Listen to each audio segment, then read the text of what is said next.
So, part four. Part four about chakras, then the sushumna, and moving the kundalini energy up and down the spine there. So recapping there some, it's a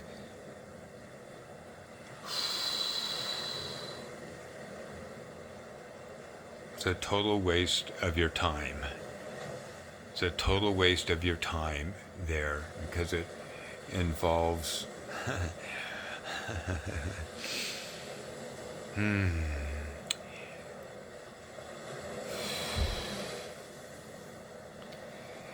it involves doubt. It involves doubt there. I mean, you can have a lot of ego about, yeah, I'm doing this meditation technique and this breathing technique and stuff, and and feel quite proud about that. But that's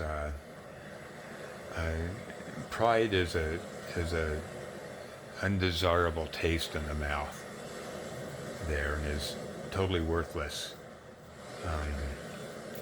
there. So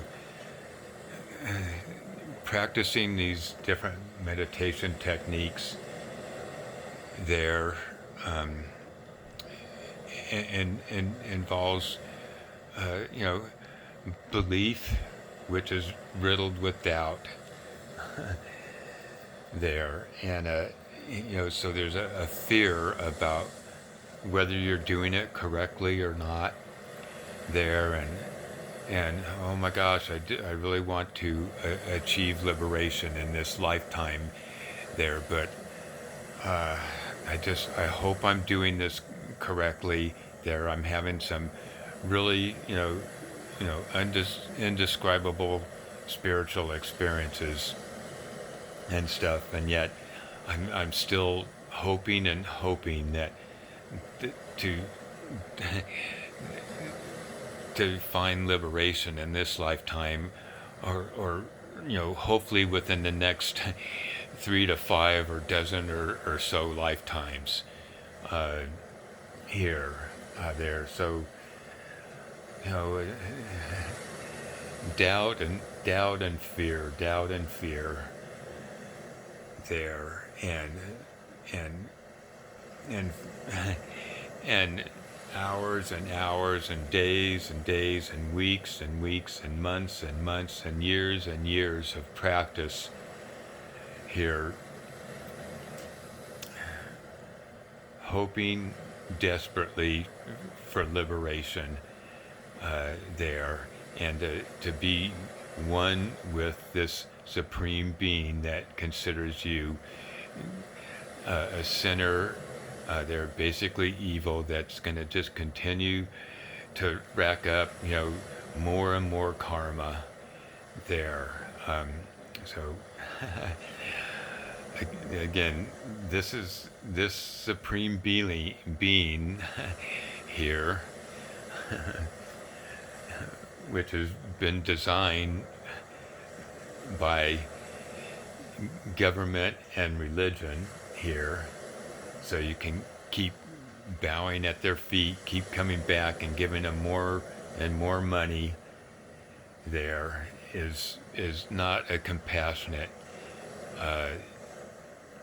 design of a supreme being there.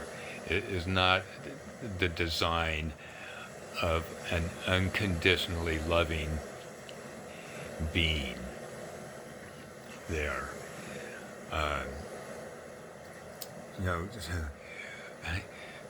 All of you have met assholes in your life, and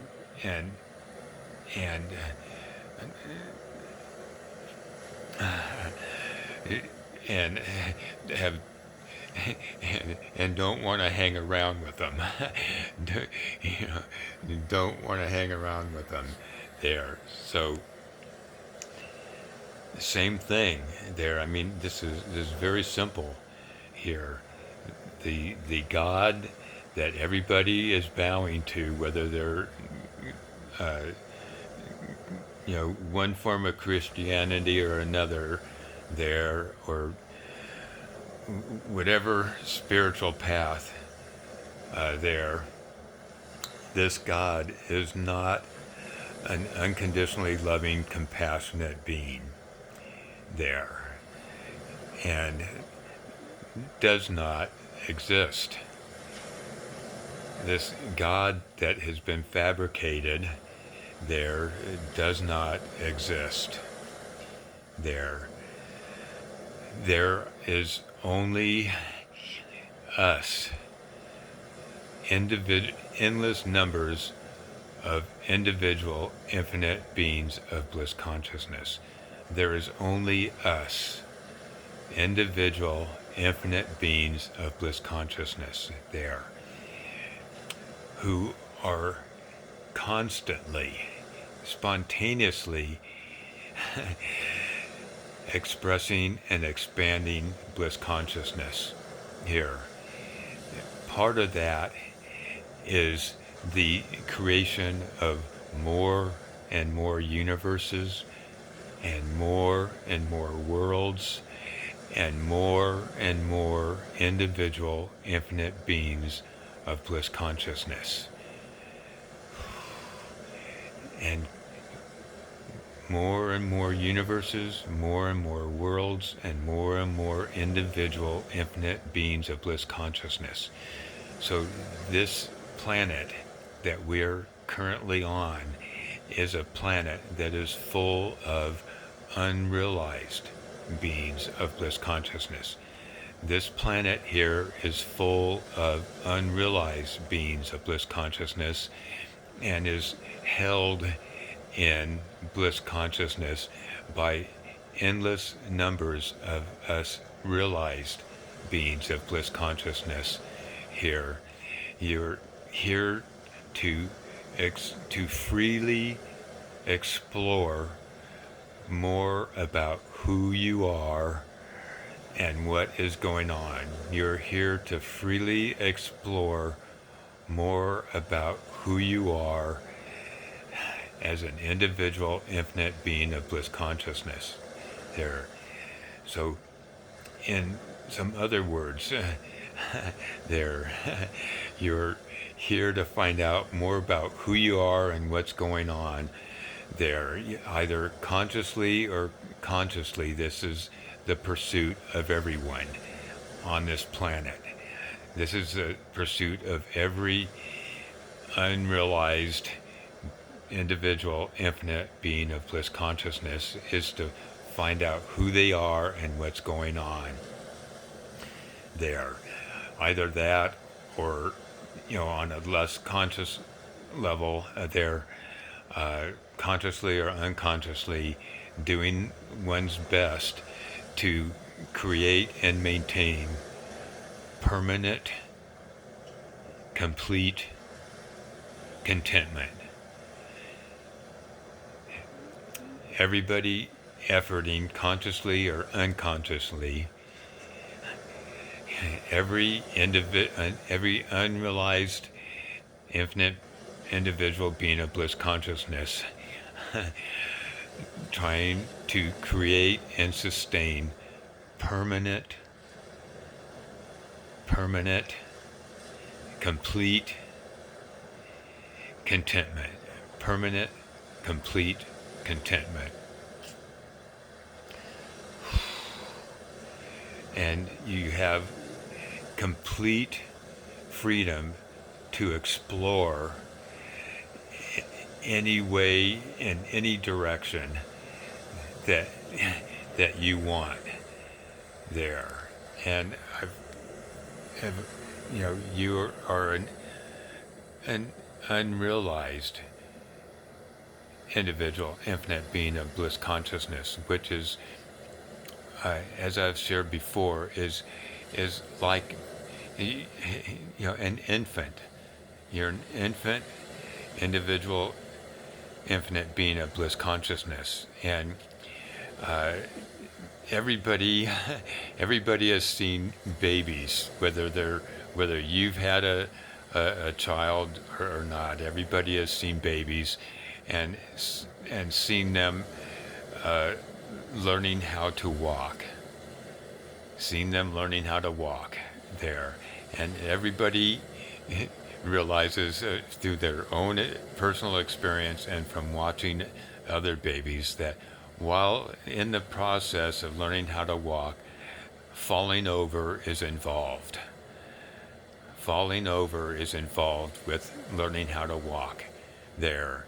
And there may be a tiny percentage of people that might kick and whip the shit out of that baby for having fallen over, but I think it's more like 99.99999% of us are not going to beat the shit out of that baby for falling over.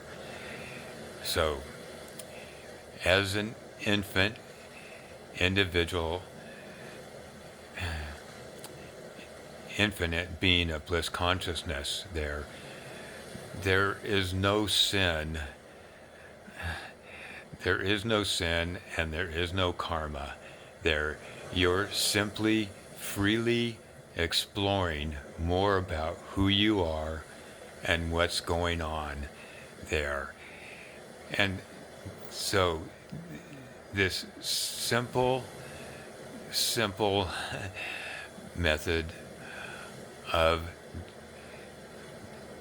simply holding your eardrums gently closed and listening to the roar and feeling the vibration of the roar of your bliss consciousness. Just holding your eardrums gently closed and listening to and feeling the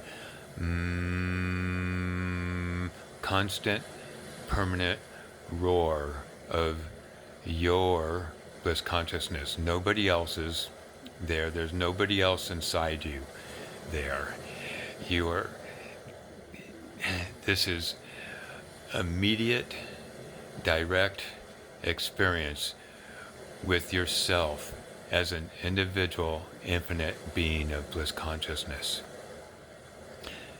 Immediate, direct experience with yourself as an individual, infinite being of bliss consciousness. This is the ultimate truth about who you are and what's going on. Very simple and immediate there. And you will spontaneously, through the practice of listening to the roar and vibration of your bliss consciousness and the repetition of the mantra Ram, you will spontaneously begin to live in your bliss consciousness there. And you will spontaneously, through the repetition of these two methods here, live more and more deeply in your bliss consciousness, starting as soon as you start doing this. Do not wait. Start now. If not now, when? Start now, so that you can immediately have direct experience with yourself as an infinite being of bliss consciousness. That presence that you have felt when you have felt that you felt God's presence, that overwhelming presence that just has melted you, that is your presence. That is your presence. And by listening to and feeling the roar of your bliss consciousness, you will come to fully know this. You'll come to fully know yourself as an individual, infinite being of bliss consciousness, and right now start living in your bliss consciousness and spontaneously live more and more deeply in your bliss consciousness. Start now.